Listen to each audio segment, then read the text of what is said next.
buying Wagyu steak for the first time. Can't wait to try this shit. Didn't know they supplied in South Africa. It's a prestigious cut all the way from Japan. In other countries, sometimes call it Kobe beef, some call it Picanha, some call it Wagyu. Yeah, but I'd rather go with Picanha because it's what's missing. Look at the intermuscular fat, and it says class A. Got it at Checkers. Can't wait to try this bad boy out. It's gonna be epic. It's gonna be epic. Wish I had a fry stand or some. I'm just gonna pan fry it. It's Wagyu in South Africa, baby. Here we come. No man, I just made it back to the house and I just can't believe the beauty of this steak. I know it's a technology and car channel, but the beauty of YouTube is that they do not necessarily limit you to produce and publish only specific type of content. So this one is specially packed for ShopRite Checkers shops. I got this one from Checkers. That thing over there, it kind of looks like a tea bag. I think it's some sort of preservative to ensure that the meat stays fresh. It feels very tender already. Well, it's not cooked yet, but you can already feel that it's not a normal kind of meat. See that intermuscular fat in there? See how beautiful that is. Look at that intermuscular fat. And look at the thickness. We hardly get this size of steaks. Well, there were bigger steaks in the shop. However, I decided to live with this one because it's what I've been passionate about ever since I first saw it on Google Foods channel. So there's a steakhouse here in South Africa called Steakhouse Classic. So I believe that this really comes from Steakhouse, and it's pretty evident because the same logo has been used from the steakhouse that we know and on the steak. So I'm just gonna open it up and dry brine it, which is basically putting salt on top of the meat and letting it rest for hours. I think for a minimum of 3 hours, just letting the salt pour in and go and penetrate the meat. Once you're done, you shouldn't see any salt on the surface, and that means all the salt has went in, tenderizing the meat while seasoning it in the process. Okay, now for the salt brine, the first thing that I'll be using is this kosher salt, which was a bit rougher than this, but I kind of crushed it to make it a bit finer, so that way it penetrates a bit better and deeper onto the meat, making our brining process a bit faster than it would normally be. Next thing I got is garlic powder. So this is crushed garlic. So I got this trick from Google. His main ingredients that he uses is just salt, garlic powder, and pepper. Which brings us to our next ingredient. This is pure black pepper, and it's crushed, so it's not the normal pepper with the seeds, or I don't know what to call those things. The seeds, those round little popping things. Yeah, I think it's seeds. And then I'll be using a barbecue seasoning, barbecue with garlic seasoning. So this is from Six Gun. They're doing a great job. Their spices are the best. I just said this is from Six Gun, but I realized I don't see no Six Gun written here. Maybe it just looks the same, but it pretty much gives me those Six Gun vibes. Anyway, it's a very good spice. You should definitely check it out. It's available in most supermarkets, most retailers. So what I'm gonna do now is just cut open this beautiful steak and start brining it.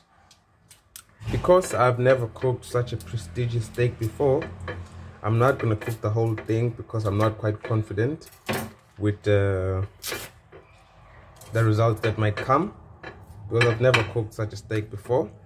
I remember not so long ago I bought a steak. It was a T-bone steak. It was looking very good, a very good looking steak, and it just disappointed me. Let me just show you guys the steak I'm talking about. So this is a T-bone steak. I bought it from Boxer. They charged me 63 bucks. 63 bucks for this shit. This is a bad steak. I don't know what I can say. It's not tender. It's not tasty. It doesn't feel like it's got nutrients, and it feels like they used a lot of meat glue to just patch things up. It's iced up right now, so you can't see it properly. Look at that fat cap. It's just too much, and it's not even interesting. But we're gonna see how things look on the picanha and how they taste after that, because I still feel like it's not the original picanha. For 77 rands, getting a big size steak like this on picanha doesn't make sense, because when you convert that to dollars, it amounts to like $3 to $5. $3 to $5, between $3 and $5. I don't think you'd get this much steak of Wagyu for that much. But anyways, let me just put this one back in the fridge and we'll continue with our cook. Okay, so we are left with 3 beautiful steaks. What I'm gonna do is that I'm gonna salt brine these steaks. I'm gonna salt brine one. One I'm gonna keep, and one I'm gonna cook right away and see if this is worth it. I like that thickness on the steak. I think this is about 1 inch or 1.5 inch, which is very nice and beautiful. I'm just gonna remove this thing here, which I think preserves the meat. Put it on the side. As I was saying, it is a picanha. That's what they say. I don't think checkers would lie. So now this is the one I'm gonna be salt brining.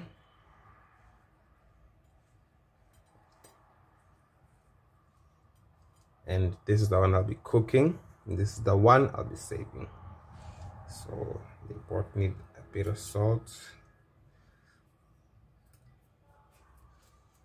some garlic powder,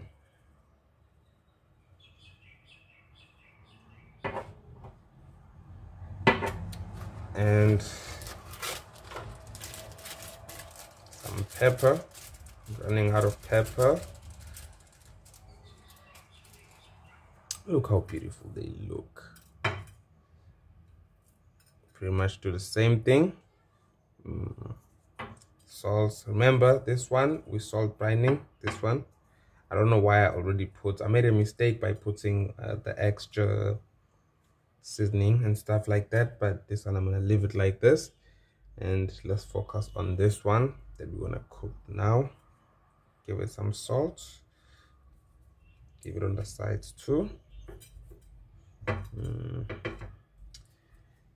And give it that garlic sauce, that garlic powder.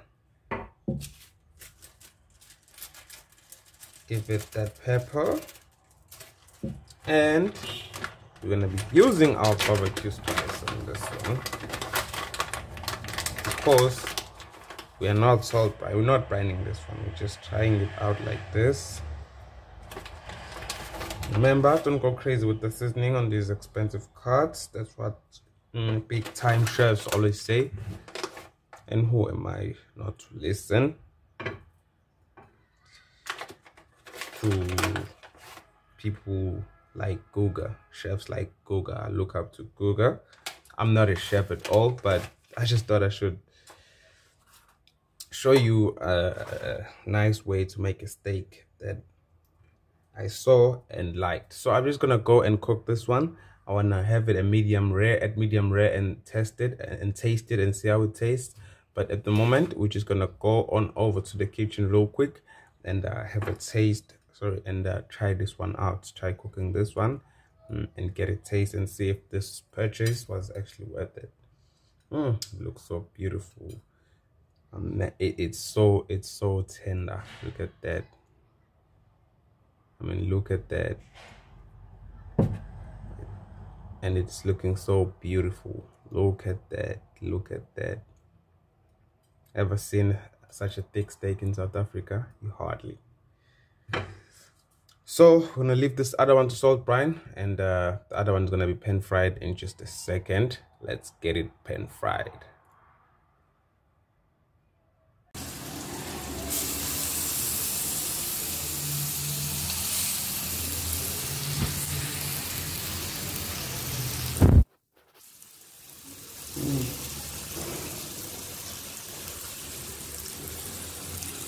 that nice sizzle. The aroma.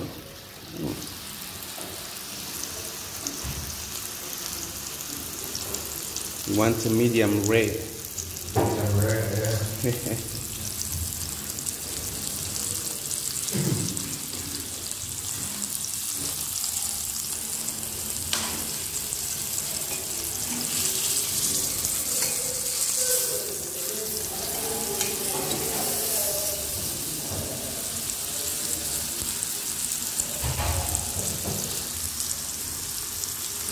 Yeah, I'll show you once it's cooked.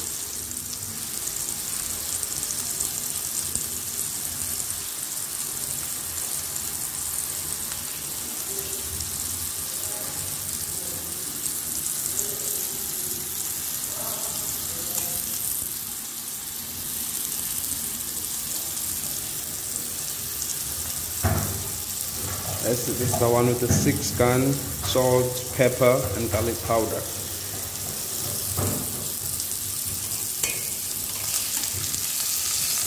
Inside cooking too.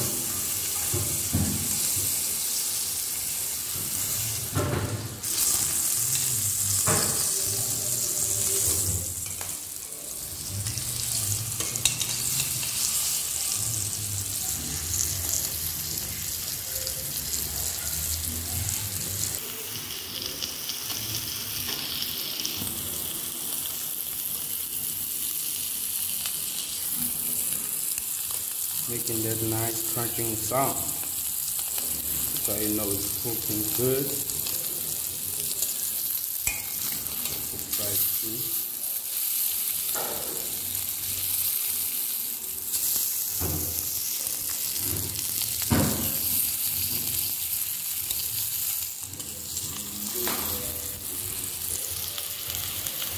Yeah, and I'm gonna show you once it's done. It's kind of crispening up. And this is the end result. Please don't mind my presentation, but I'm just gonna take a real quick bite and tell you how that is. It's tender. It's juicy.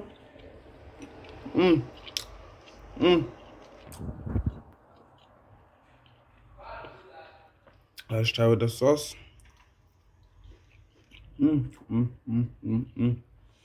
Excuse me for the presentation. The meat is amazing. Please do subscribe on the channel if you like the content.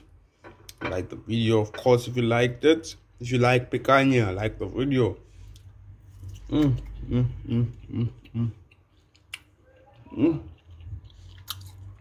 It's really amazing.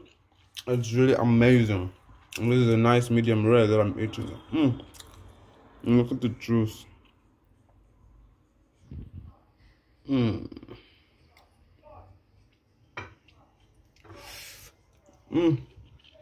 That's it from Tosiko. Peace.